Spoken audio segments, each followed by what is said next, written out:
this is an iHeart podcast. Guaranteed human.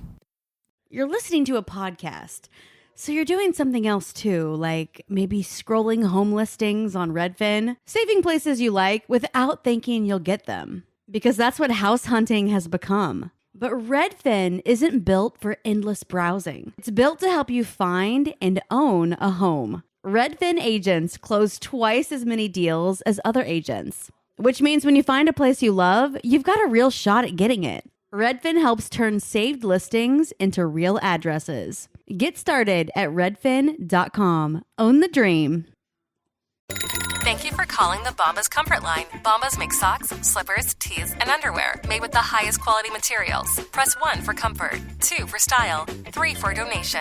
You chose style. Bombas has styles for whatever you enjoy. You can run in Bombas, lounge in Bombas, dress them up, dress them down, but always give back in Bombas. Because with every item purchased, another is donated. Bombas, comfort worth calling for. Go to bombas.com/audio and use code AUDIO for 20% off your first purchase. That's BOMBAS.com and use code AUDIO. This is Bethany Frankel from Just Be with Bethany Frankel. Let me be blunt. Most dog food is junk. It just is. And I'm not feeding junk to Biggie and Smalls. That is why they eat Just Food for Dogs. It's real 100% human-grade food with ingredients I actually recognize, not mystery pellets pretending to be healthy. And once I switched, the difference was obvious. Better digestion, better skin, more energy, dogs who actually feel good instead of just surviving dinner. Here's the thing. You care about quality. You make an intentional choice to be healthy. So why are you gambling with your dog's health? So let's think about our furry babies. Go to justfoodfordogs.com right now and get 50% off your first box. No code, just try it. Because once you see the difference, you're not going back. Cool Zone Media.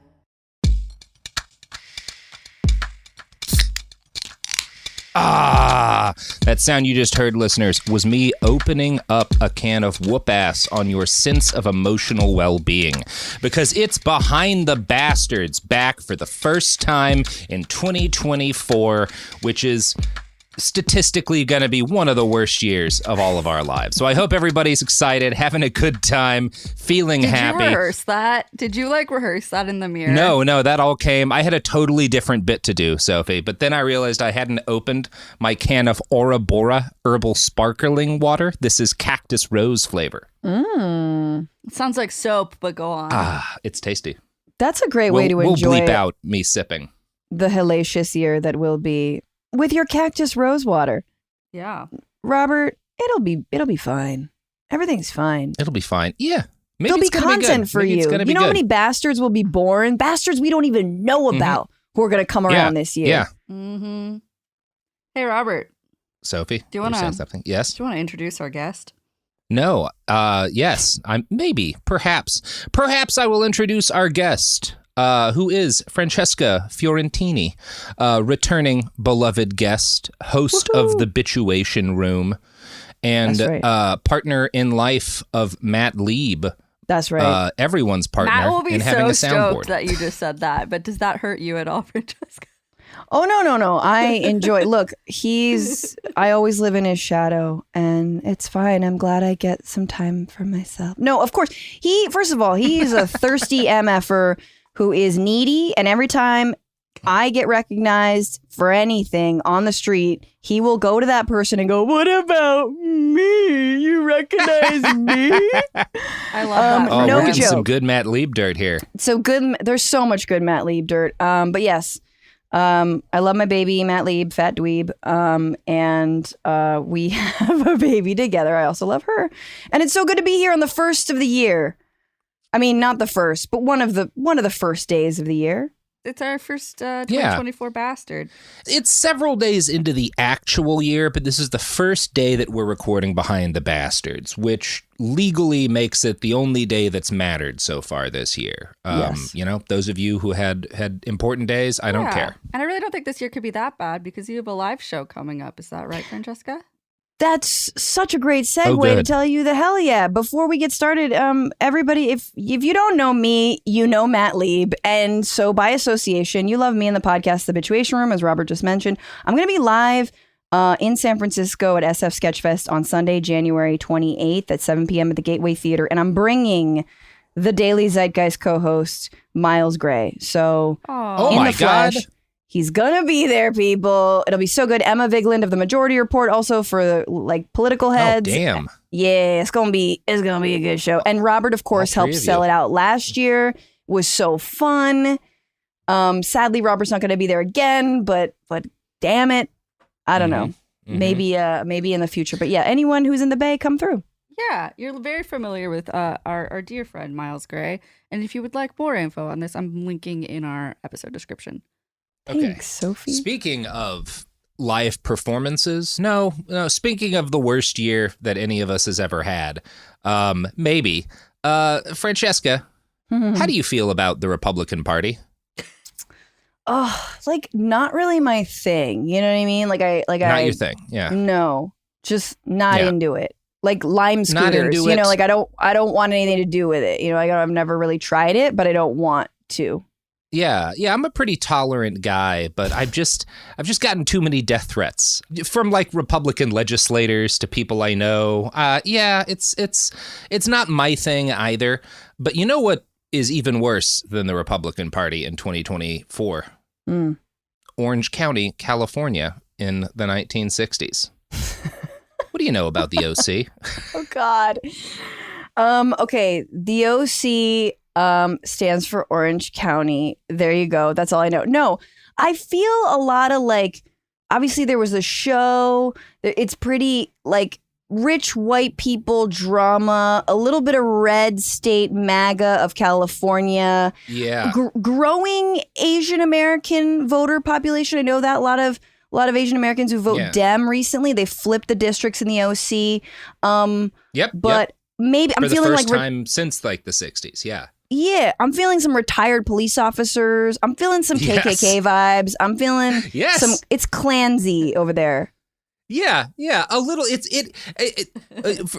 To be fair, as you mentioned, the Orange County has really turned around recently politically and is not nearly the kind of Republican stronghold it used to be, which is great. It is becoming, like, at least demographically, more of a normal suburb than what it was during the period of time we're about to talk about, which is the uterus from which the Trump Republican Party gestated. It's not a uterus. It's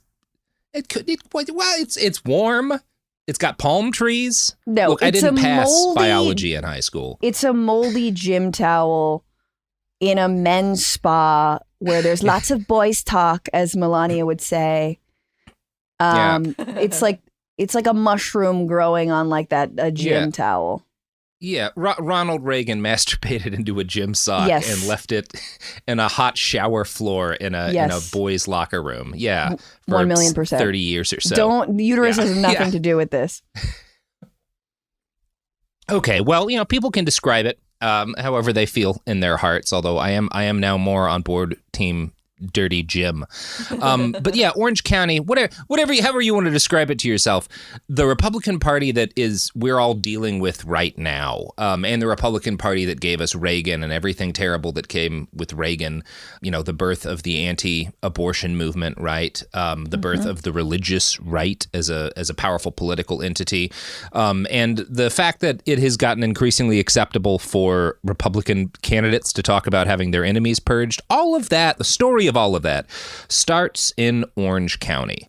And it heavily involves an Orange County local, a guy named John Schmitz, who was the first Trump. He was a dude who ran for president, who you haven't heard of, but who was really the guy playing around with a lot of very early Trumpist politics, kind of taking the torch from Goldwater and handing it off. He didn't actually like Reagan, but a lot of the crazier shit that came out of Reagan was at least partially people in the GOP who liked Schmitz or who at least saw a value in courting his electorate. So this is a really interesting story. And in order to really properly talk about the bastardry of John Schmitz, we have to start with the birth of Orange County, California itself, because there's a reason why so much of the modern right was born in Orange County. I'm so fascinated because it is a mystery to me that you can live in proximity to a beautiful beach and Disneyland and still be a miserable piece of shit. Yeah, it really has something to do with We'll talk about what it's got something to do with. But Yeah. you're right. It is like a lovely place to be a piece of shit at. Yeah. Orange County includes about 40 miles of sunny beachland, starting at Seal Beach in the north and extending to San Clemente down south.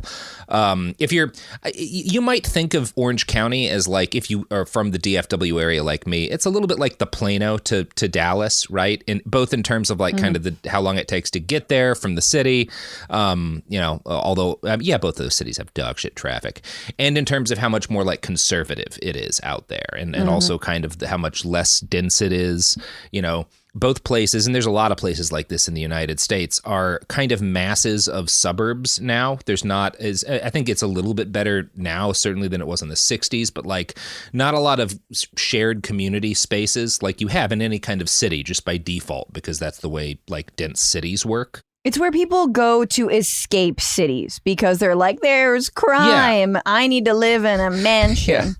And then they don't talk to anyone for 4 straight months but Rush Limbaugh and they lose their minds. Yeah. Yeah. So around the turn of the century, this was all still farmland, right? It was just owned by a few people who had huge tracts of it, and it had primarily been used for like grazing cattle before, right? They wind up finding a lot of natural gas and stuff in Orange County, so obviously the oil industry gets the fuck in there, and there's some guys who make a bunch of money buying up land for that. And by the 1920s, kind of, it was very clear to people who had money and knew how it worked that like, well, whatever we're going to be able to keep getting for this place as like ranch land is going to be a lot less money than we'll get if we parcel it up into little lots and sell it off to developers to build suburbs, right? And this is kind of ahead of the curve, right? This isn't the first place where suburbs start developing, but it's like one of the early places where you start to get the developments that are going to, in kind of the post-war period, become like the famous American suburban culture, right? The strip mall. Yeah, the giants, the endless series of strip malls. That's beautiful, truly. Yeah, majestic. yeah. It is like a breathtaking natural beast, just like running by us on the Serengeti of our souls, reminding us all what the fucking concrete looks like and how many. Yeah, I don't know. Oh, yeah. Just how, dude, Earth, like, this is such a corny thing. Do you think like the topsoil like tells the other layers of Earth how fucking ugly humans made it up there? You know what I'm saying? Like they're like, yo, you should see it up here. They got strip malls. Yeah, bro. I was thinking of moving out. The mantle's kind of boring. No, man, you don't want to get up here right now. There's definitely a dirty little group chat. Yeah, there is. There's give them like 30 more years. They'll get rid of all the buildings. Yeah, they'll all die off. We're coming through the cracks of that concrete. But okay, so right, urban sprawl. Yeah. Well, I mean, it actually starts kind of separately from the urban sprawl, right? Because Los Angeles isn't nearly as big in the 20s. But yeah, you get these rich people who start with like beach homes on the coast, and then a little later, I think in the 30s or so, probably like the 50s, like the Irvine Company comes in. They see, there's demand for this land. A bunch of rich people have houses on it already. There's a lot of space out here, and it's kind of adjacent to Los Angeles. Let's start cutting this up into tracts and selling it to people, right? This opened up a huge amount of high-end homes, right? These are not the like super affordable, like low-wage, middle-wage, working-class guys they're going for here. They're going for this big population of white war veterans who were educated and who were in industries that paid well. And largely, that's going to be the defense industry, right? Which is hugely, we'll talk about this a bit more later, but hugely focused in Southern California. So most of these guys, again, World War II is just in it. A lot of these guys were veterans, and they would have been veterans who had, like, in a lot of cases, maybe more technical jobs. But Southern California has had military bases for a while. A lot of training gets done out near San Diego and had, I think, in this point too. And so a bunch of these dudes who had passed through, they'd come from like bumfuck Iowa or something, and wound up in Southern California and were like, well, this is so much better than 9 feet of snow in the winter. This is where I want to go if I survive the Germans. That's kind of the start of it, right? It is crazy. I'm from Northern California, and Southern California does have just like random warplanes overhead that you're like, it's the Rose Bowl. Why is there a warplane like doing very suspicious, weird donut-y alien shit things overhead and so loud? Yeah, that was weird moving out here. Yeah, right? I'm just like, what if I were in the actual war, you know? And I'm just like, that's normal. That's what I grew up with. Yeah.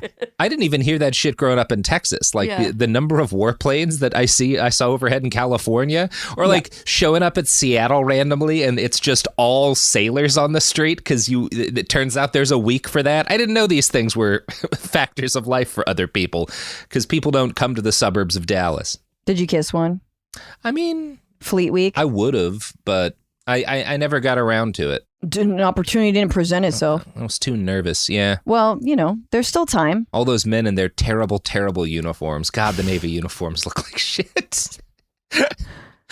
Okay, sorry. So you get these guys, these houses start getting built and whatnot, and kind of from the start of the OC's development into a community, power and land there is held almost entirely by this tiny consortium of tin landowners, most of whom had more than 200,000 acres each. So, right, the whole community that exists there today starts off with like tin guys who just bought up everything back when it was really cheap. It was like Mr. Huntington Beach. Yeah, Johnny Huntington, Aaron Beach. They combined their palettes. Santa and Anna. Yeah, Santa and Anna, right? Yeah, their marriage was a big deal. And of course, Johnny Encino, the star of the biopic Encino Man. We all remember that great film. These dudes are all businessmen. Some of them are in oil too. A lot of them are in oil too, or ranchers. That's a conservative demographic, right? And they make the decision like, we'll make more money off these ranches by like kind of transferring them into real estate empires to really take advantage of the housing boom and, you know, this kind of explosion in suburban living after the war. And this boom in home buying is largely subsidized by the Department of Defense, right? That's a big part of it. If you're a veteran, and damn near everybody is at this point, you get mortgage aid. And I want to quote here from the book Suburban Warriors by Lisa McGurr. Quote, by 1962, defense had become the nation's largest business, and from 1946 to 1965, 62% of the federal budget went to defense. These huge expenditures catalyzed the affluent society and directly and indirectly affected the lives of every American.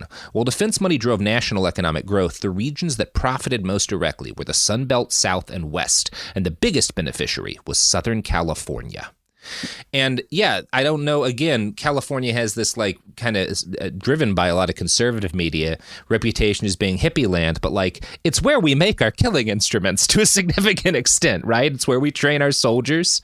My question is, what about Black veterans, right? Was this because like, why aren't there? I mean, there's a Latino and a Black population in OC, but this sounds like very white. Well, that's a great question, and there's no Black veterans because they're not allowed to buy homes there. Oh, easy, simple. Yeah, because it's simply not allowed. There's going to be a bunch of cases where even like, Korean American families, Vietnamese American families, there's this, because this region's so conservative, after the Vietnam War ends, a bunch of Vietnamese citizens who had been pro-U.S., right? We ship a bunch of those people back over here and give them citizenship. It's like one of the things that kind of happens at the end of the war. And when that happens, there's this big initial celebration. And then they're like, well, we fought against the communists. We'll move into the super anti-communist right-wing neighborhood. And all those guys are like, oh, but we don't want you here. No, absolutely not. And they still like build a community for themselves there to a significant extent. It's just there's a great deal of opposition over it. Not the nice bluffs. No. It's like a whole deal. So Southern California, broadly speaking, is going to get most of like the largest single chunk of the money in defense contracts that comes during like the entirety of the Cold War. Like that is a huge amount of what this country spends on defense in that period. Just all gets hoovered up by Southern California. And most of the people working in the companies that are doing the hoovering, a lot of them live in Southern California. So before the war had started, defense basically had not been an industry in Orange County, whereas by 1950, there's about 31,000 workers like in the defense industry who live just in Orange County. And this is not, like, to be fair, that's not the only place in Southern California where there's a lot of defense money. There's a lot of these companies will have their headquarters in Los Angeles. LA gets like a lot of building in LA basically happens in order to serve the defense industry in the post-war period. And yeah, a lot of the most affluent of these guys, and many of them may work in LA because that's where the companies are headquartered, but they live in Orange County, are these defense industry contractors, and especially like the very well educated ones. The guys making rockets and guidance systems and optics and stuff. Damn. The guys making like space weapons, right? That a lot of those dudes wind up living in and around Orange County because the houses are bigger and nicer and they can afford them. From 1940 to 1960, the county population grew by roughly 385%. So that's how quickly this place explodes just because of the end of World War II and the birth of the Cold War. Wow. And it's always been conservative here. As long as there has been any kind of community, or in Orange County, it's always been conservative. In the 1920s, when the second KKK kind of starts showing up in the United States, two of the largest... Yeah. Oh, yeah. No, you were very, very prescient on that. The two biggest counties in California for Klan membership are Anaheim and Fullerton, which, yeah. Yeah. I don't have trouble seeing that, I'm afraid. It's also a stronghold for the temperance movement. This is like the part of California that wants to ban drinking the most, which I get it. That shit don't fly in Northern California. No. It's also, do you know there's the John Wayne Airport here, Robert, which is so perfect because we did that series on John Wayne. And I was like, I know a thing or two about that psycho a-hole deserter coward. Yeah, I do prefer his airport to LAX, but yes. I don't know, dude. I was there and it was a zoo. I was like, yeah, let me go out of a smaller airport. It'll be chiller. No. It was fucking crazy. It's just less space. But anyway, I digress. Well, it's been a while since I've flown there. Fair. See, I like LAX, but I'm the only one. Yeah, you are. Yeah, you are. Yeah. Yes, indeed. I'm like, it's just me. Yeah. So again, one of the things you have to remember here is that in this post-war period, Southern California is not a cool place for hippies and like space cadets and left-wing type people, right? Like that's not what it's thought of at all. It's one of the most conservative regions in the country at the turn of the century. Huntington Beach in the 20s was advertised as a town where, quote, there are no saloons or drinking. And Lisa McGurr writes that there were also incredibly strong social norms in the region and laws against any kind of sexual behavior. Quote, in nearby Long Beach in the 20s, ordinances forbade caresses, hugging, fondling, embracing, kissing, or wrestling with any person or persons of the opposite sex in or upon or near any public park, avenue, court, street, or any other public place. Which I feel like that means you could embrace or fondle someone of the same sex.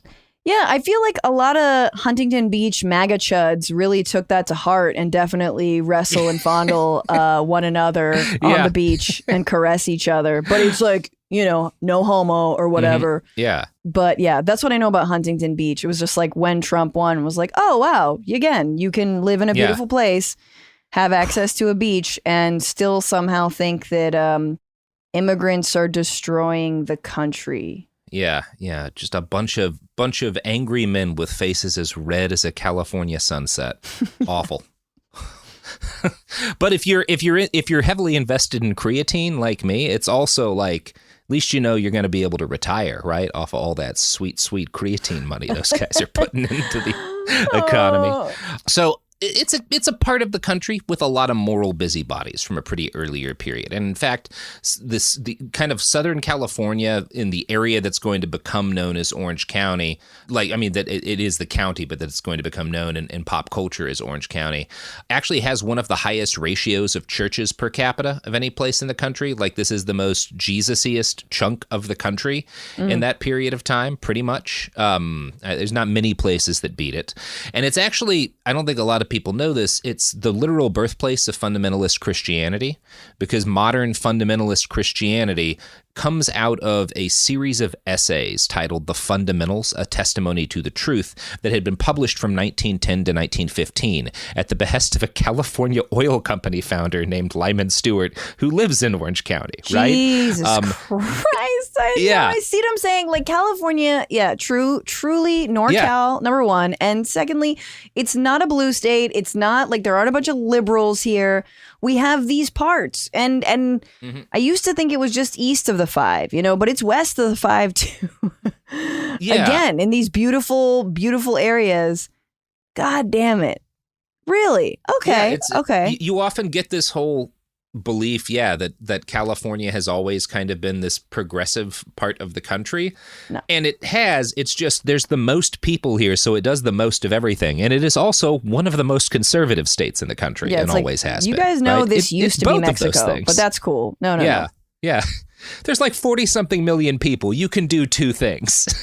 It's true. Yeah. So these guys, these fundamentalists, who are kind of basing a lot of their beliefs and kind of political organizing, are the ideas in these series of essays are kind of characterized with there's this hatred of the Catholic Church, which used to be a real big thing in U.S. politics.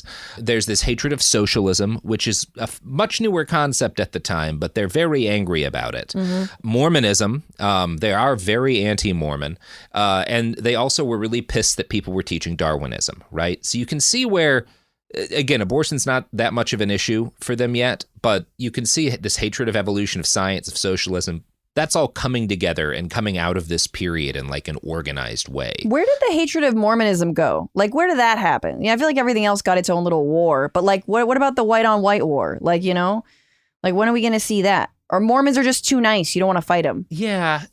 I mean, they are generally very polite. I think it does. It is somewhere present. When you find like really hardcore Southern Baptists and stuff, like a lot of them have very nasty things to say about Mormons. I think it's just less of a thing because people who are like extreme Christians and conservative feel more under siege today. And they know that the Mormons are basically in agreement with them on things. So they may think those people are going to hell and in fact do. But they'll caucus with them, It's right. kind Their of imagination. The right has always been better. They're not under siege. They just have a greater imagination now because somehow demographic shifts, movies. blah, blah. Yes, exactly. The woke Disney movies, which is in Orange County. All right. So take it up with. Yeah. They're going to be, these are the descendants of these people are going to be protesting the fact that like, what is it? The Song of the South ride was terminated at Disneyland. It's been replaced by The Princess and the Frog, which stars a black princess. Like these are the people who are going to be protesting the opening of that because it's gone woke. Yeah, I'm thinking of how funny it would be if like you get these protests that tend to be seen as more left wing, where people are doing stuff like having like a fake, everyone lies down and pretends to be dead, right? To protest some horrible war crime happening in Gaza or something. I'm imagining those same tactics being used by guys who are angry that the Song of the South ride is gone. You've got a bunch of dudes doing a die-in in front of they're all in blackface. Princess and the Frog ride. All of them in blackface. Absolutely. Yeah. No, This is in honor of my favorite racist cartoon. They've got all their little like Disney mugs waiting for a refill. They're protesting the fact that like wasn't one on the Jungle Cruise or whatever it was, like that ride, like I guess one of the Trader Sam or one of the like voodoo traders got also taken out. They're gonna be dressed as them. It'll be good. It's like your grandfather fought in a fucking war. This is your shit. This is what you're doing now. But yes.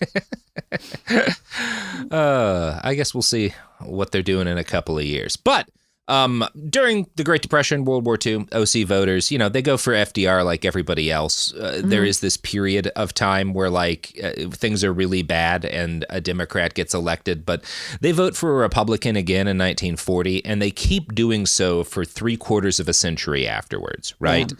And, a big part of this is that after 1940, which is when the region grows in that next 20 years, again, 385%, all of the new people coming in pretty much are wealthy. right? Or at least comparatively wealthy, right? To their predecessors moving into the area. They're these people who have gotten cushy jobs in the new tech industry, basically, which is very defense focused at this point, and they're all flooding these increasingly rapidly built homes. We start to get some real luminaries in the conservative movement out of Orange County in an early era. One of your favorite guys, you were just talking about how much you miss him as president. Your Belinda future presidential candidate, Richard Nixon, who gets voted into office in 1946 into Congress by the good people of Orange County. Is from the OC? Yeah, he's from the OC. He's from Your Belinda. Yeah. Oh, God. Yeah. That's Dick Nixon, baby. He's like a Southern California boy. He grows up when it's much more rural, but yeah. God damn it. It's a little bit like the way that Stephen Miller, although Stephen Miller's from like LA, like Stephen Miller makes no sense. I think he grew up in like Santa Monica or some shit. Yeah. Steve Miller does not make sense. But yeah, Nixon very much makes sense. Also just born with like that old Nixon face. Like he came out looking exactly like he does. What a hero. What a fucking hero. Yeah. So culturally, it's just also no experience with the outside world, especially because the outside world in every direction it's very isolated. Is just as conservative and white, but again, beautiful. But so it's like too nice. You got to have an enemy. It is like isolated. This is like the suburbs. There's not nearly the same kind of connectivity people have through technology. And a lot of these guys are people who they do their term of service. They're like, wow, the world's fucking scary. Let me go hide in that one pretty place and make missiles for the rest of my life. That's what I'm going to do. You know, like that really is for a lot of these guys, more or less the path that they take. So yeah, Dick Nixon comes out of Orange County. He runs for Congress as an anti-communist, right? In 1950, Nixon pairs up with Joe McCarthy, and it's good for him as a candidate, right? It endears him to the voters. It starts to provide him with like a base of popularity and whatnot. Nixon's going to build his career on attacking communists and his alignment with Joe McCarthy to a very significant extent. And it's too early for it to work in 1960, in part because he is Dick Nixon and he is running against John F. Kennedy, and that's just not going to work for him. Even though he's a Catholic. The Catholic. Even though he's a Catholic. Yeah, we vote one of those. That really pisses off the Orange County people, right? Seriously. That we put a papist in. This is not part of our fundamentals. Yeah. Speaking of papists, Francesca, how do you feel about papistry? Do you think we can trust the papists? Do you think that Catholics are an inherent third column in our society waiting to sell us out to the Vatican? I mean, yes. I mean, the Biden crime family is very much in bed with the inner workings of the Vatican. I don't know. When you say papistry, though, I never say that word, but I have gotten pap no smears. One does so anymore. My mind is like the papistry is like what happens when you get a pap smear. Like I'm just taking in this beautiful papistry of your, cervix is how I feel. Or like if you're a really good gynecologist, you practice papistry. Yeah. I'm imagining some very like confused young Nazi, both like listening to this podcast and reading a book about pap smears and then carrying out an attack. Oh my God, no. That makes no sense to anybody afterwards. Don't wish that. Like, hey, listeners, are you a young, confused Nazi? Listen to Behind the Bastards.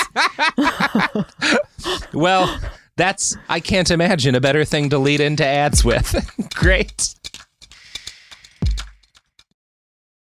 This is Bethany Frankel from Just Be with Bethany Frankel. Most dog food is marketing, not nutrition. That is why Biggie and Smalls eat just food for dogs, real 100% human-grade food with ingredients I actually recognize. And yes, I do see the difference. Better digestion, healthier skin, more energy, dogs that feel better, my babies. If you've been on the fence about switching, stop overthinking it. What's more important than your furry babies and their health? Go to justfoodfordogs.com right now and get 50% off your first box. No code needed. Just try it. Tired of spills and stains on your sofa? Wash away your worries with Anabay. Anabay is the only designer sofa that's machine washable inside and out, starting at just $699. Plus, Anabe sofas are pet-friendly, stain-resistant, and feature changeable slip covers and modular pieces. Get up to 60% off site-wide with a 30-day money-back guarantee. Visit washablesofas.com to get yours now. That's washablesofas.com. Offers are subject to change and certain restrictions may apply. Now I'd like to introduce you to Meaningful Beauty, the famed skincare brand created by iconic supermodel Cindy Crawford. It's her secret to absolutely gorgeous skin. Meaningful Beauty makes powerful and effective skincare simple, and it's loved by millions of women. It's formulated for all ages and all skin tones and types, and it's designed to work as a complete skincare system, leaving your skin feeling soft, smooth, and nourished. I recommend starting with Cindy's full regimen, which contains all 5 of her best-selling products, including the amazing youth-activating melon serum. This next-generation serum has the power of melon leaf stem cell technology. It's melon leaf stem cells encapsulated for freshness and released onto the skin to support a visible reduction in the appearance of wrinkles. With thousands of glowing 5-star reviews, why not give it a try? Subscribe today and you can get the amazing Meaningful Beauty system for just $49.95. That includes our introductory 5-piece system, free gifts, free shipping, and a 60-day money-back guarantee. All of that available at meaningfulbeauty.com.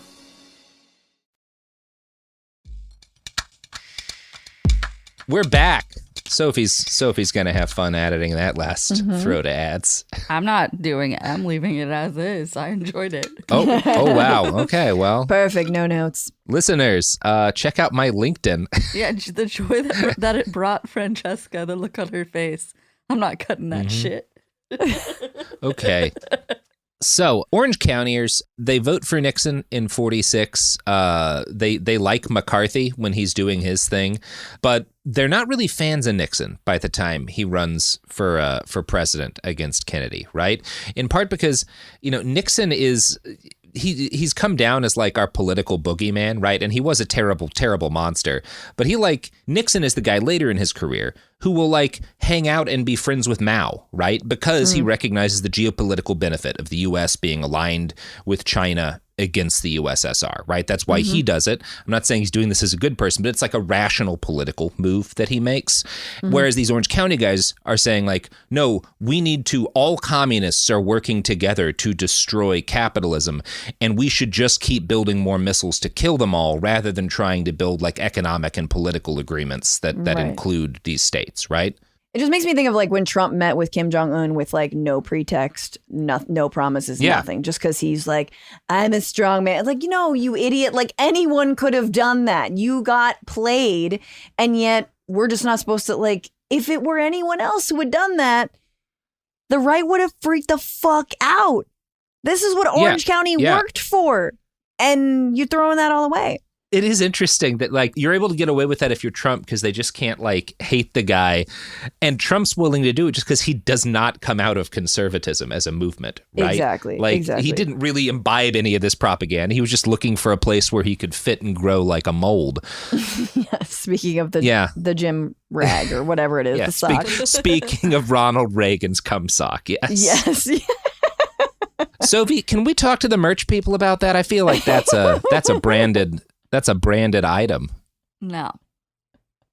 Okay, well, Sophie, I bought a 50-gallon drum of Ronald Reagan's preserved semen, but I guess I'll have to find a different use for that. You know what? Yeah, I think it'll be fine. Yeah, let me know what you decide to use that for. Yeah, I'm just going to drive through Florida handing out those little cups you get at a Sam's from there. We could retire. We could retire off this sperm. Yeah. I like the idea that someone's doing, because the IDF is doing that to soldiers who are killed now. What is it? The semen semen extraction, something awful. But that's to, oh God, ooh, they're gonna do that to Trump. Oh, I'm sorry, Robert, but they're gonna do it to Trump. They're gonna, do you know? Yes. What if they do it to Trump? Honestly, it would be kind of funny. So I think it's fine. I think it's fine. They will. Go ahead. Do it. Have his babies in the future. Little Trumpets. It's damn near the only thing he hasn't sold of his it's at true. one point or another. But how much is your cum? That's the future for him. Yeah. So these guys in Orange County, Nixon, they love him for a while and then they feel betrayed by him because he just kind of does things that are rational and not purely based on reactionary hatred. And that really pisses them off. A bunch of these pissed off, insane business leaders in Orange County formed the Better American Foundation. And this had actually been formed a bit earlier, but it kind of, after, the Cold War really gets started in earnest, they turned it into this civilian spy agency where they're building these dossiers on every identified communist in the area. And when I say the area, I mean in Los Angeles. And it's down from Hollywood actors and stuff who actually were members of the Communist Party or writers to just like plumbers and shit that somebody thinks is a communist and sends these guys a letter being here's why I think this man, my neighbor's a communist. I saw him wearing a red shirt one time. So put him on your murder list. He had a wrench, one of the commie tool. He had a sickle and a hammer. Yeah, he's the handyman, you dumbass. No, but there was that's the communist sign. That is, and it is literally that dumb and lazy, right? It's not a good database, but it's taken seriously by the major law enforcement agency in the area. The LAPD partners with these guys to use their records. And it's because one of the things these people are keeping track of legitimately is labor organizers. One of the reasons why is Orange County, there are a lot of farms in the area. Those farms are worked primarily by Mexican migrants, and a lot of folks would periodically come in and try to organize those workers, right, to get them into a union so that they were not exploited to the same extent. Right. And that would get these guys on a list, and that one way or the other is going to get a sheriff's deputy or something on your ass, and then it's probably not going to end super well for you, right? There's the police kind of partner with these folks in this mutually beneficial, they get busts and stuff and people to go fuck with, and these business leaders in Orange County get rid of some of their problems, right? And then they went to go pick their own grapes, obviously, just, because they wanted to be ideologically, in sync. You're never going to do that. Farming doesn't mean actually harvesting food. It just means sitting on your porch making a lot of money. Breaking the skulls of those who try to earn a living. Yeah, being incredibly angry at all times about the idea of Martin Luther King Jr. Just pissing yourself with rage. Now, we're talking about a lot of social conservatism here so far, but obviously, a huge amount of this, especially the anti-communism, comes out of economic conservatism, which is why you get this really interesting early marriage in Southern California in the 50s of hardline libertarian economic theory, right? The stuff that's going to really get a lot more prominent and actually get a lot of time in the sun under Reagan and kind of ever since, one way or the other. You have that kind of merging with social conservatism for the first time, right? Because while you do have a huge number of churches here, you also have a lot of these super tech-oriented engineers who may be may or may not be socially conservative, but are they're libertarians, right? And so they don't, they'll partner with these religious wackos that they may not may think are ignorant, because they don't want to pay any money in taxes. They hate the idea that somebody might use a road that their tax dollars went towards. Sure. So that merger, which is absolutely a critical part of the Republican Party today and ever since, that merger starts in Orange County. And I'm going to quote from Suburban Warriors again by McGear. Leonard Reed, who in 1945 would organize the Foundation for Economic Education, an institution devoted to promulgating the message of free market, private property, and the moral principles which underlie these concepts, converted to libertarianism during his tenure as the manager of the Los Angeles Chamber of Commerce in the 1930s and 40s. Reed had been influenced by William C. Mullendore, who was then vice president of the Southern California Edison Company and a board member of Spiritual Mobilization, a conservative group of Los Angeles businessmen and clergymen, and also in 1959 and 1960 was one of 25 to 30 prominent businessmen invited by Robert Welch to organize the John Birch Society on the Pacific Coast. Great. So that's a lot of heavy hitters like that. This is all coming out of Southern California. Huge amount of this. Yeah. I'm mad I even went to Disneyland. Yeah, fuck it. Yeah, the next time I see a Steamboat Willie costume, I'm just going to kick him right in the ass. Absolutely, that's what he deserves. That's my promise. Those churros are really good, though. Yeah. Yeah, but your ass is public domain, motherfucker. No, honestly, whatever. I don't have to go off about Disneyland, but this is wild. So here's the question. It's sort of a convergence of interests. It's like ooh, we can use fake, religiosity and morals to cover for our blind greed and desire to not pay anything in taxes, like that? Or is it, I'm religious and I also am wealthy and don't want to pay anything in taxes, therefore I'm going to add to my religion libertarianism as part of my religion? Or is it just kind of chicken or the egg conversation where they both converge at the same time? It's interesting. Again, this is another thing you've kind of predicted, because it is very much a factor of, let me graft this weirdly libertarian capitalist economic theory onto my religion. Because another thing that is later going to come out of Southern California, that's a product of Orange County in a lot of ways, is prosperity gospel Christianity. What? I thought that was Florida's fault. Come on. Florida plays their role, but a huge amount of that shit comes out of Southern California. That is a major center of where kind of the prosperity gospel comes together as a concept is the OC. So we're rich because God wanted us to be rich. Yeah, exactly. And you can just pray for money, but also it helps if you send several thousand of it right here.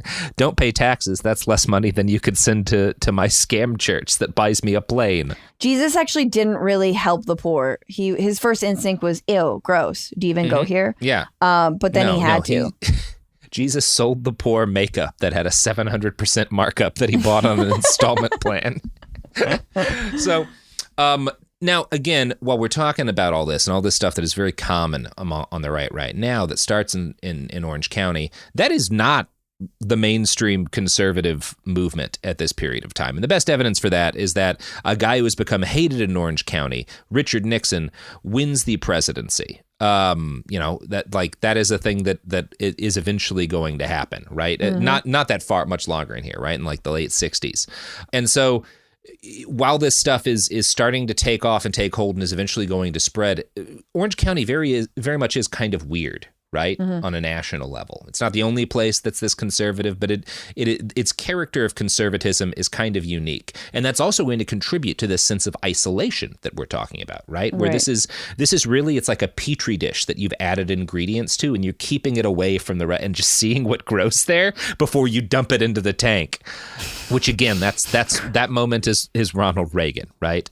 So yeah, one of the things that's going to become an early hobgoblin of the Republican Party and the right-wing movement in Orange County is the ACLU. And this causes a problem on June 24th of 1960. There's this Anaheim resident, John Dvorman, who is kind of one of the rare progressives in the area. And he is a member of the ACLU and also an elected member of the school board, right? So these guys do not like the ACLU. They think it is a communist organization. They think anyone in it is a communist. Civil liberties. Yeah. What? So these guys love McCarthyism, and one of the things that happens as a result of McCarthy and the House Committee on Un-American Activities is, HUAC, is you get a number of state committees on un-American activities, and California has one. It is beloved by these Orange County businessmen. They use it a lot in order to harass, again, union organizers and stuff that they view as enemies. Sure. Dvorman, as a progressive, wants to abolish it.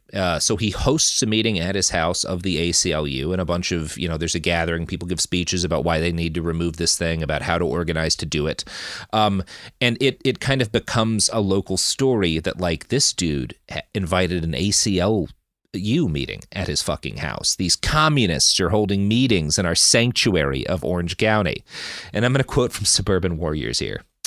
The response was swift and forceful. Angry neighbors denounced Vorman for importing communist ideas into their suburban enclave. Heeding their neighbors' call, citizens whose lives had previously revolved around work, church, and family became involved in a contentious legal battle. I mean, and this is all a reaction, as you mentioned, the MLK thing. This is just reactions to the civil rights movement. This is just Yeah, the civil rights movement is really kicking off, yes. Exactly. This is, let's flee people who want full, to be treated equally, full citizenship, to not be barred from, their voting, the ballot box, all that shit. That's just all this is. It's because you're where does this communism stuff come from? Oh, it's just your reaction. It's just the white reaction to the Black civil rights movement. Yeah, that's all that this is here. And Dvorman is, unfortunately, he's the kind of dude who's like made in a lab to piss off right-wingers, right? He was born in New York. He went to Yale. He was a lifelong progressive, and as a bonus was also Jewish. So these guys, like, once they get a load of this guy, they're like, oh, fuck, this dude lives here. This dude's on the school board. Of course, it turns out he's been called up by the California Committee on Un-American Activities before, and he had, on principle, refused to say if he'd ever been a communist or not. So within days, there's like newsletters going around claiming this guy is a trained communist agent who has infiltrated Orange County, and he's on the school board. He's gonna groom our kids, you know? Like it's this is not an unfamiliar thing today. Tale as old as fucking time. Yeah. And it's the same sort of like as this. Or as old as this. And it's the same sort of like, anti-Semitic, like true anti-Semitic trope of like, it's the Jews who are bringing in the migrants and giving black people rights. Same stuff. Yeah, and the story of how people find out that this guy has held an ACLU meeting at his house is really interesting.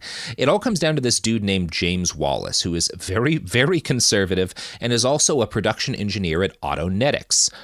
You probably haven't heard of Autonetics, but they are the people who built all of the navigation systems for our ICBMs. Like, if you want a nuke to go kill a specific city, you hired James Wallace to help make it happen, right? Like, he's one of these guys. He's a production engineer at this company that, like, that's what they do.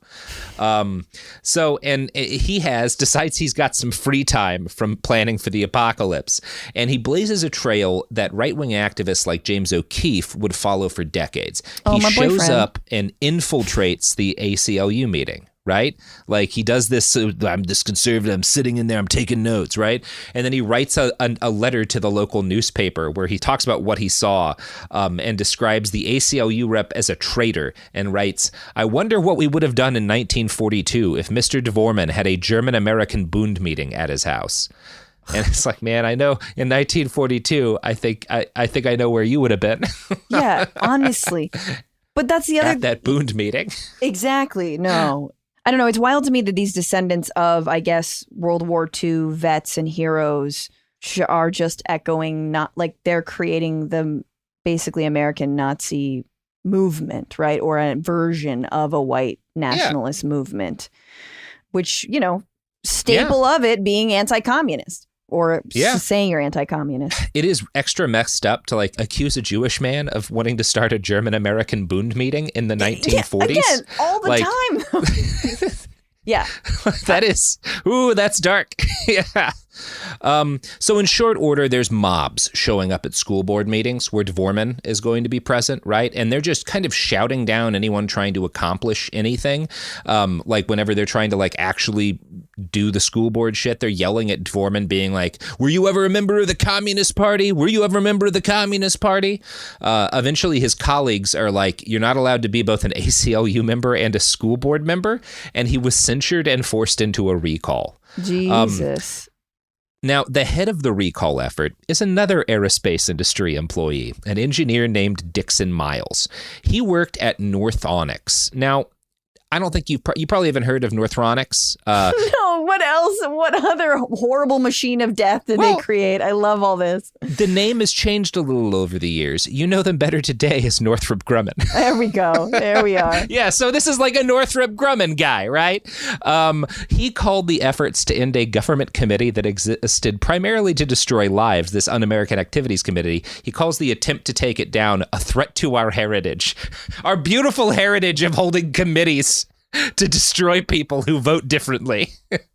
No, and then also, like, that's the other thing that's so fucking, like, the dissonance is so deafening in this story, in this origin story of, like, the modern right because of the way I mean, I should have said this earlier, but, like, these are supposedly religious people who are creating weapons of, like, death every single day.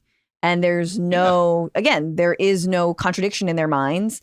And then again, the same shit where it's like, this guy's like, hey, we have this committee who is kind of terrorizing our community in different ways and interrogating us. We should probably have some sort of sovereignty.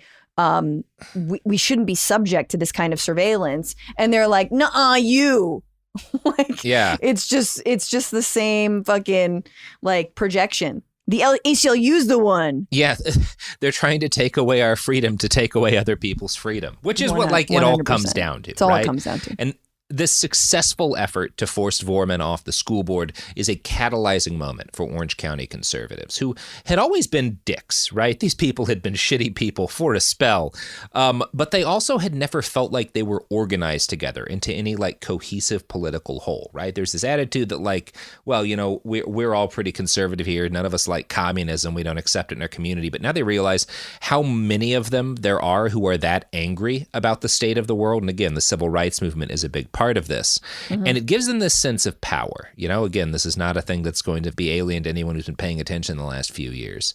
So it turns out that as we've kind of been making the case for, the set of unique coincidences that formed Orange County in its early stages was basically tailor-made to create an explosion of paranoid people with no community connections beyond those geared towards expressing fear or anger at imagined political enemies, right? It's just a land of Karens. It's a rolling hills of Karens. It's mostly houses. Everything is like very far apart from any spaces where people are going to like gather, you know, outside of households regularly. There's basically all of the public space in the county has been chopped up and sold to developers at this point, which has been very clear. There's a good passage in Suburban Warriors about this. A segment of its middle class found a sense of community in the politics and social interaction preferred by local businessmen, right-wing ideologues, and conservative church leaders. Thus, one woman said of conservative activism, it became a social thing. Much of the county followed the planned sprawl model of development. This led to chaotic spatial arrangements, with one tract developed after another. Streets were bisected by new housing tracts, increasing a perception of discontinuity and chaos. This form of growth created what one may term free enterprise cities, with a strong emphasis on private development and growth and little regard for public or community spaces. By neglecting public space in favor of growth, such arrangements weakened the sense of community. In fact, even the existing central spaces of the old downtowns were undermined in favor of convenience, privacy, and shopping malls. The most extreme result of this pro-growth attitude was the eventual demolition of the old downtown city center in Anaheim to make room for development. So they just blast everything that isn't a single family dwelling, basically. They nuke it and pave it. And this is, by the way, this is where kind of a trail is blazed. This is like the first place where Americans are building developments and walling them off from each other in like an organized way. Like it happens in New York too, kind of in a contemporaneous period. You get pieces of that, but like you get this. It starts in Orange County with these old folks' homes, right? Where you basically have, this is a retirement community. They're not like old folks' homes, like homes for retired people. Yeah, that are all part of a community that they like wall and gate off in order to because these people are scared of everything. It's like it's definitely, the times I've been to the OC is like, who are you trying to keep out here? Because there's just other gated communities. Like, is this some kind of like, you know, warriors, like fight, you know, gang, gated community gang situation? Because that'd be tight. But like, I literally don't know who you're keeping out. Anyone who, like, you can't even walk here. Like, there are no sidewalks, you know? Yeah. Which is, I mean, that all of that is part of why it is the way it is there, right? These are the geography and the development makes these very isolating places. Also, nobody comes from here. Your whole family, like generations of it, doesn't live in Orange County, right? You moved here from somewhere else. Right. And by the same note, like, so as a result of that, kind of the only public spaces are churches. And the only organizations that people are likely to be members of, other than their church, is their political party. So when you have that and you add into it, there's suddenly this fight over perceived communism in the neighborhood, and everybody rallies together and they're all doing a thing together in the real world. And that's like addictive. And you're going to get, that's the origin of a lot of what's going to wind up infecting the rest of the Republican Party. It starts with this, right? It starts with this community-starved group of people who find a sense of like identity and just excitement and going to war with this dude who just wanted to host an ACLU meeting. That's a huge moment in the history of American conservatism. Jeez. Yeah. So the real gift that Dvorman had gave these people was a threat to rally behind. And once they had felt that high, they didn't want to give it up. Local business leaders, who, as we've stated, have always been the engine of conservative politics in the area, saw opportunity. A group of them, headed by Walter Knott, owner of Knott's Berry Farm, organized it, which is like the first theme park in the U.S., I think. Yeah, so the Knott's Berry Farm guy organizes a committee and sponsors what he calls the Orange County School of Anti-Communism. Oh, God. Oh, yeah, that just sounds like a great time. Over in Knott's Berry Farm. You know why? At least Disney doesn't have like a shady past. Yeah. You know, or Yeah, any kind of exactly. right-wing overlap or any kind of Nazi, strands. None that I've heard of. No. They're woke as hell. Yeah. They're super woke. DeSantis said it himself. Okay, so Knott's Berry, yeah, okay. Another theme park's been ruined. Yeah, organizes the Orange County School of Anti-Communism. Now, initially, this is like a series of local community college classes, right? But they're so over-attended. Like the community college is drowning in suburbanites who want to attend this anti-communism school. Jeez. So Mr. Knott is like, all right, well, we got to do it bigger. And a month before the Bay of Pigs invasion in the spring of 1961, more than 7,000 students and parents, many of whom had skipped work or school, gathered in La Palma Park Stadium in Anaheim to attend a 5-day Christian anti-communist school organized by Knott. And I'm going to quote from the LA Times to give you a little insight into how this thing goes. This is a speech by Herbert Philbrick, who's a former FBI agent. This is when he gives a crowd of people of like 7,000 on March 8th. Right now, we have a 50-50 chance of defeating the communist threat, but each day our chances grow less. And that's like... That's the tenor of this whole thing, right? Like the communists, it's going to be an uphill battle. I don't know if we can beat them, but if we've got to turn things around now. Obviously, the event includes Birchers, who one of the things that happens at this meeting is they declare President Dwight D. Eisenhower to have been a communist tool. Now, it's not just Knott. He's not the only famous name here. John Wayne is in attendance. Of course. And so that's good. Yeah, everybody's favorite fucking goblin of a man. Mm-hmm. Yeah, it's a big deal, right? This is a huge moment in American conservatism as well. You know, you always wonder, like, is their imagined threat still the same, right? They call it communism, they call it socialism, they call it woke. They're getting closer to just saying people of color with the word woke or anti-woke, but you're like at the time, was it just sort of, I guess I'm wondering, like, when they said communism, they knew they just meant like Jewish people, black people, women having any kind of like equal rights. And it's always this threat. They're just afraid that they would have to give up their beautiful, beautiful strip mall. Yeah, I mean, that's a huge part of it. I will say it's not just people of color and women. They also have a particular hatred of college students, right? Okay. This is also starting to be these early stages of protests in the early 60s against, not just in favor of civil rights, but against the Vietnam War. Right. And that's that's also a big bugbear for these people is college students. Right. So more than 16,000 Americans or Orange Countyans, I guess, wind up attending the event. And Ronald Reagan is going to be the most popular speaker there. He's also in attendance. So you've got Reagan, you've got John Wayne, and you've got the Knott's Berry Farm guy. And the event is such a hit, and the Ronald Reagan speech is particularly such a big deal that the Knott's Berry Farm guy helps to organize, following this, a 3-hour Hollywood Bowl event called Hollywood's Answer to Communism, which is described by TV critic John Crosby as a monster 3-hour concentration of pure venom on television, in which patriots suggested again and again that the United States was largely peopled by traitors. So that sounds cool. Obviously, largely John Wayne. Peopled by traitors? Yeah, that everyone who isn't one of these weird right-wingers is a traitor to the country. High up in the list of conservatives who hate it are the celebrities who attend this Hollywood Answer to Communism. The venom. Which include John Wayne, obviously, Roy Rogers, not as surprising as well. This one's going to hurt people, though. Jimmy Stewart's a speaker. Oh, God. Yeah, that's a bummer. That's a bummer. Not shocking if you know the guy. I can't do a Jimmy Stewart. Boy, I sure do hate it when people love civil rights. I don't know. It's not a good Jimmy Stewart. Well, now they want to be equal, and now they're getting all smart. Something like that. So both events are organized by a famous piece of shit and Australian gift to conservatism, Frederick Schwartz. And he founds the Christian Anti-Communist Crusade, and he moves his headquarters to Orange County in 1960. Schwarz's claim to fame is a book called You Can Trust the Communists to Be Communists, which had a stunningly subtle sequel, You Can Still Trust the Communists, to mean communist, socialist, and progressives too. So great titles, like really creative. Good work, man. Speaking of weird fascists, nope. Shit. Ads. This is Bethany Frankel from Just Be with Bethany Frankel. Let me be blunt. Most dog food is junk. It just is. And I'm not feeding junk to Biggie and Smalls. That is why they eat Just Food for Dogs. It's real, 100% human-grade food with ingredients I actually recognize, not mystery pellets pretending to be healthy. And once I switched, the difference was obvious.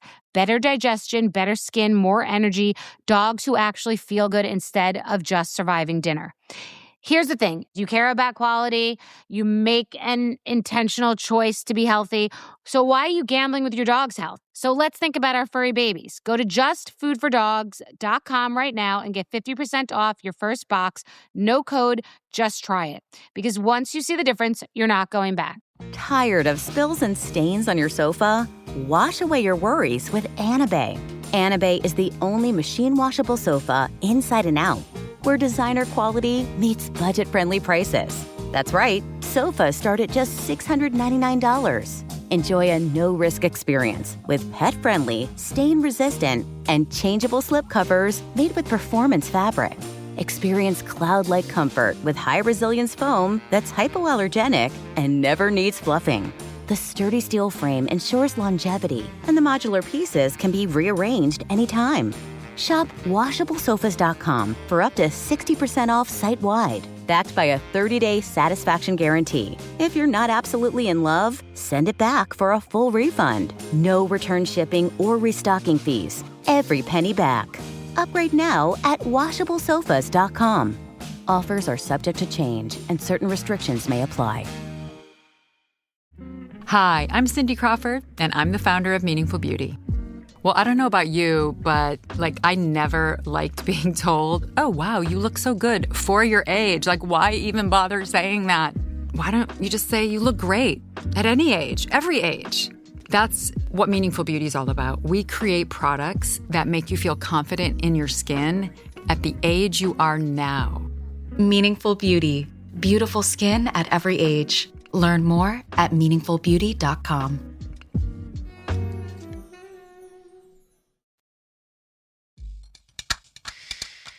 We're back. So both these events, you've got Knott's kind of providing the funding, but the guy who is organizing them is Frederick Schwarz. He's this dude who founds the Christian Anti-Communist Crusade, which moves to Orange County. He writes these two books with almost the same title about how communism's scary. And think about communism is a communist. Nothing but communists populate the communism. You can't spell communist without con.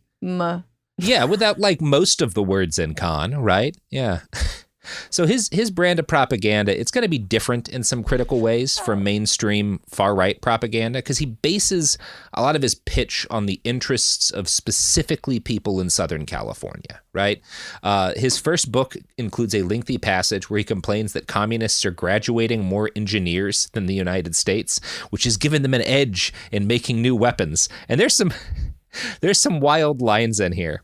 The question is, which system of education will win this universal war? I was visiting an American college. Before I'd been there 10 minutes, the president told me with great pride of a young man who had brought glory and honor to their school. Wherever I went on campus, I heard his praises sung. At last I met him, and a fine young man he was. His body was lithe and slender, and he stood some 6 feet 2 inches tall. He was their leading basketball player. His skill at the game was so great that he had been chosen to go to Melbourne, Australia to represent the United States in the Olympic Games in 1956. What an honor for the school. Frequently, I asked, who's your leading science student? He looked up at me with wonder and amazement. He could not answer the question. So he says, we're teaching our kids basketball, but not how to make missiles. God. It's such a funny thing to have be your primary concern. That anyone could have ever thought, the answer to the Cold War, that we would not have enough missiles, that was ever a thing the U.S. If you know anything about this country, no, as soon as missiles were a thing, we were going to have the most of them. That was always in the cards for this country. That is truly a trick that I don't know, the military industrial complex definitely pulled on everybody, but I guess including people and, like I said, vets. The idea that you're victors, you won. Yeah. No one even pales in comparison to the kind of military you have. But I don't know. I think you can play some basketball. You know what I'm saying? Just like take a load off. Like, chill out. Like, you are geographically defended because of like the way North America is set up. You have so much more money and so many more guns than anybody else on the planet. And yet you're terrified because you saw a kid who was good at basketball, but the school didn't have any future missile designers. Like, what the fuck, man? That's nuts. So ridiculous. But you can see why this goes over well in Orange County, because not only are a lot of employees of defense contractors, but a lot of people who are like running these defense companies. And like this guy saying America's not graduating enough missile designers. And they're like, yeah, we need more missiles. I make money off of every one of those we fucking sign. Right? Like Northrop Grumman is paying the fucking mortgage on a lot of these ranch style houses, you know? And so the people who are, financially invested in this, they like it that Schwarz is saying, there's no way to have peace. There's no way to ever decrease our defense spending. We only need to spend more and more and more. This is just, it's such a nightmare Venn diagram of the OC is just this like nightmare fucking, what's the longitude and latitude, like nightmare coordinates of every single, like libertarianism, the Christian right, and the weapons industry. Which, of course, they don't admit to at all now when they're like, we need to not send any more money to Ukraine or whatnot. And they're just like, no, all y'all love the weapons industry. You want to send more money and make more weapons. You want to send them so many more places than that. Yeah, you just don't want to do it for a good, Exactly. You just want to be an asshole about it. Exactly. Yeah. No, but it is like, we're talking about like the attitude towards people who are like running these companies, but regular people don't want to feel like they're warmongers. And so part of what makes Schwarz interesting is he very interestingly creates this sort of image of like, Americans want peace, right? We actually value peace. And when we say peace, we mean an end to violence, right? Communists talk about peace a lot, but communists don't view peace as the same thing. In communism, peace doesn't mean ending violence. Peace means ending conservatives, right? That's basically ending capitalists, right? Like that's how they say it, right? And so like when we say we want peace, we mean we don't want violence. But if that means if we actually advocate for peace, we're dooming ourselves because the only peace they'll accept is one in which we don't exist. Now, if you're rational at all, you can say that like, well, all you're saying is the only real peace is one in which the communists don't exist, right? Yes. There's no difference between what you're saying, they're saying, and what you are saying. Those are the same two things. But yeah, it works, right? This is popular with these guys. But conservatism is all premised on future tripping about a reality that has not come to bear and will not likely come to bear. They just, it's projection. They're going to do it to us. They're trying to eliminate conservatism, so we need to eliminate them first. Yeah. They've said that they have to put an end to capitalism, so we have to put an end, to communism. A thing we don't have, do not live under. But that doesn't make us bloodthirsty. We're still good Christians, right? Sure. Yeah, I mean, these are just, everyone finds ways of doing this. It's not an uncommon, like this is not, this was not invented by this guy, but I find the way in which he's speaking to these Orange County voters to be kind of telling about how people in general like to look at themselves. Yeah. So yeah, as a side note, one of the things that's really interesting when you read a lot of Schwarz's writing is how frequently he praises the quality of communist literature. Like, I don't know any communists who use the word beautiful to describe like communist propaganda as much as this guy does. Like, he fucking loves it. He writes about how like a wonderful book like Problems of Leninism by Joseph Stalin can be acquired for just a few cents in any bookstore in America. Like, why can't we do that with our propaganda? They're so much better at it than us. It's all these wood cuttings and it's great. And they've got good mustache. We need some good mustaches. He writes about this Chinese communist magazine called Chinese Pictorial, and he's like, the color photography is beautiful. The moral tone is excellent. There's no violence, no crime, no nakedness, no sex, no alcohol. Yeah. It's like, we need to do that, but for money, like for us and our side. Yeah. Yeah, it is funny because he is saying a lot like, wow, the way that these Maoists portray their like fantasy future society looks great. There's none of the things I hate, right? It's like, okay, well then why are these people your biggest enemy? Well, I don't know, whatever. It is funny to me. Like he writes, he clearly so enjoys. It reminds me of Jordan Peterson, right? Keeping like communist propaganda all over his walls. He's like, that's kind of odd if you're not into it at all to just surround yourself with it all the time. That's very interesting to me. Got to keep the enemy close. Now, I think they would probably describe it as like, well, I want to understand the enemy so I can know how to fight them. Which, yeah, okay, like it's their. But yeah, it is a weird obsession. But it's also just again. I was at the California Republican Party convention, California Republican Convention in 2015, I guess it would be. And the best moment of that whole convention for all these Republicans was when they could see the protests happening outside of the building because Trump was speaking. It's when Trump had to walk in the alley of the shoulder of a highway and whatnot because of, protesters had closed stopped the, entryway and whatever. And the faces of these Republicans were so excited. They loved watching themselves be hated, and they loved seeing what the other side was doing. And so I do think there is sort of a weird fascination. I think there's a significant degree of like admiration for, well, these guys were a tiny unpopular chunk of the country, and using a variety of methods were able to like build parties and organizations that allowed them to reach and radicalize a huge number of people and take power. And that's exactly what we want to do. But specifically so that we have to pay less taxes. Exactly. They have a lot of power, but they're not the only power. Right? Sure. Because shit happens like the civil rights movement, right? Yeah. And then, you get a law that they hate that forces changes in society that they hate. You have, prior to that government, the government doing forcibly integrating schools. So they would say it as like, we're fighting for our lives here. And what we need to do is what those communists did, just like take total power, right? Like that's very much why they're kind of looking to this propaganda. And Schwartz has, again, he's very like positive towards communist propaganda, and he, in this very weird passage, he compares it to like a pedophile with a candy van, which is a really I didn't realize that sort of like image went back this far to like the early 60s, but evidently it does. Yeah, so anti-communism is going to remain a central interest for Orange County conservatives, who all start to see the Cold War as, the acceleration of the Cold War is not simply like just for ideological reasons, but also as important for their bottom line, right? This is going to make us all rich. The Orange County Research Institute, which also did surveys in other parts of the U.S., noted in the early 60s that Orange County dwellers were likelier to either be interested in or have bomb shelters than people anywhere else. So I think that's funny. Like Midwesterners aren't buying bomb shelters. Exactly. This is like after 9/11, people, like in fucking, I don't know, think of a random ass, like in just like, in the OC being like, they're coming for us. Like, no, they're not. They're not gonna, I'm sorry. Yorba, Linda. Yeah, everybody had to feel, we all want to feel like we're part of the news though, right? We all have to make it about ourselves.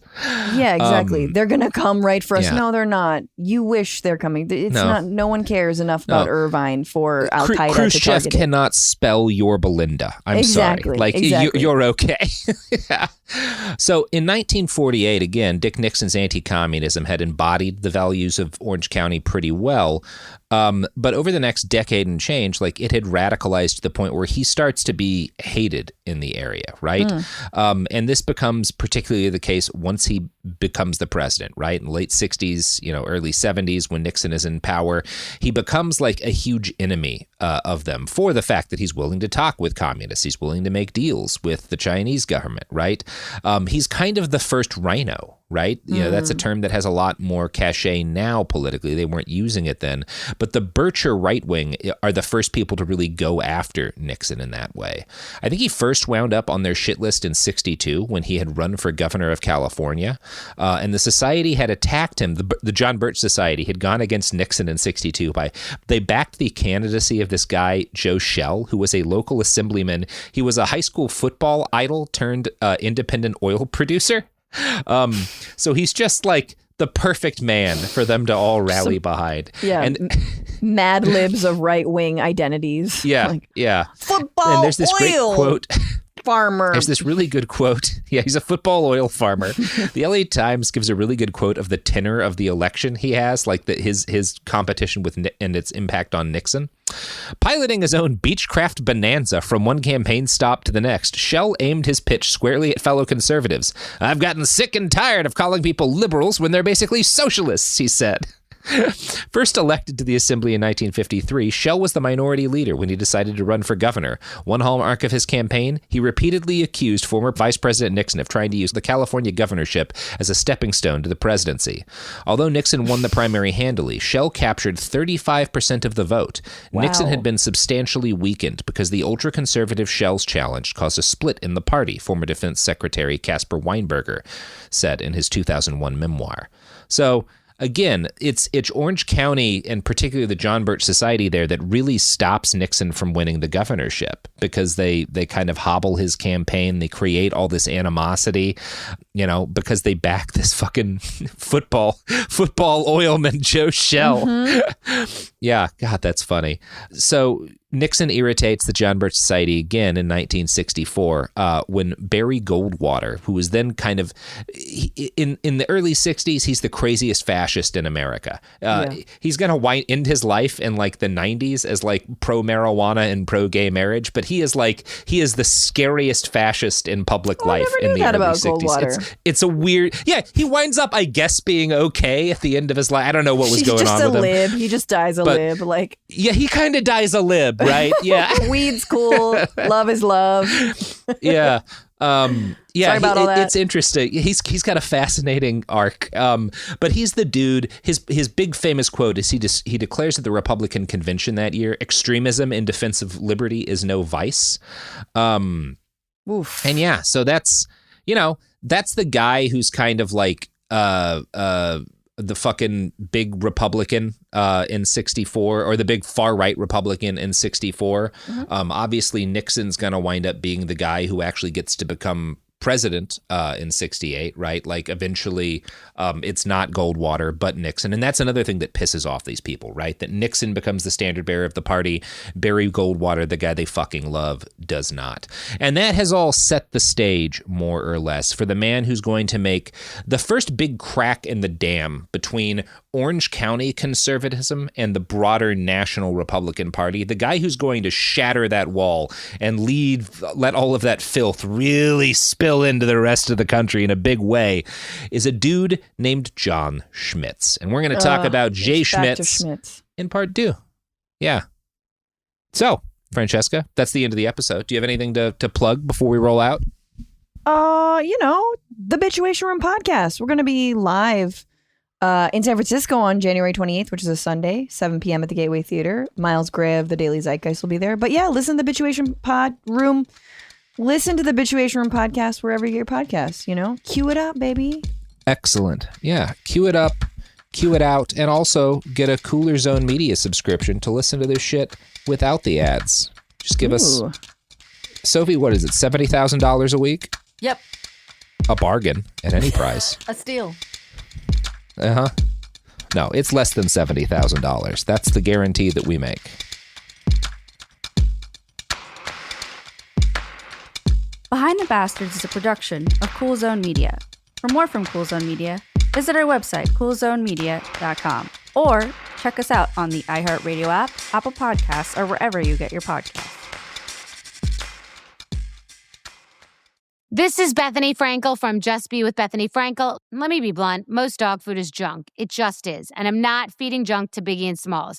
That is why they eat Just Food for Dogs. It's real, 100% human-grade food with ingredients I actually recognize, not mystery pellets pretending to be healthy. And once I switched, the difference was obvious. Better digestion, better skin, more energy, dogs who actually feel good instead of just surviving dinner. Here's the thing. You care about quality. You make an intentional choice to be healthy. So why are you gambling with your dog's health? So let's think about our furry babies. Go to justfoodfordogs.com right now and get 50% off your first box. No code, just try it. Because once you see the difference, you're not going back. Time for a sofa upgrade? Introducing Anabay sofas, where designer style meets budget-friendly prices. Anabay brings you the ultimate in furniture innovation with a modular design that allows you to rearrange your space effortlessly. Perfect for both small and large spaces, Anabay is the only machine-washable sofa inside and out. Say goodbye to stains and messes with liquid and stain-resistant fabrics that make cleaning easy. Liquid simply slide right off. Designed for custom comfort, our high-resilience foam lets you choose between a sink-in feel or a supportive memory foam blend. Plus, our pet-friendly, stain-resistant fabrics ensure your sofa stays beautiful for years. Don't compromise quality for price. Visit washablesofas.com to upgrade your living space today. Sofas start at just $699 with no-risk returns and a 30-day money-back guarantee. Get up to 60% off, plus free shipping and free returns. Shop now at washablesofas.com. Offers are subject to change and certain restrictions may apply. In the heat of battle, your squad relies on you. Don't let them down. Unlock elite gaming tech at Lenovo.com. Dominate every match with next-level speed, seamless streaming, and performance that won't quit. Push your gameplay beyond performance with Intel Core Ultra processors for the next era of gaming. Upgrade to smooth, high-quality streaming with Intel Wi-Fi 6E and maximize game performance with enhanced overclocking. Win the tech search. Power up at Lenovo.com. Lenovo. This is an iHeart podcast. Guaranteed human.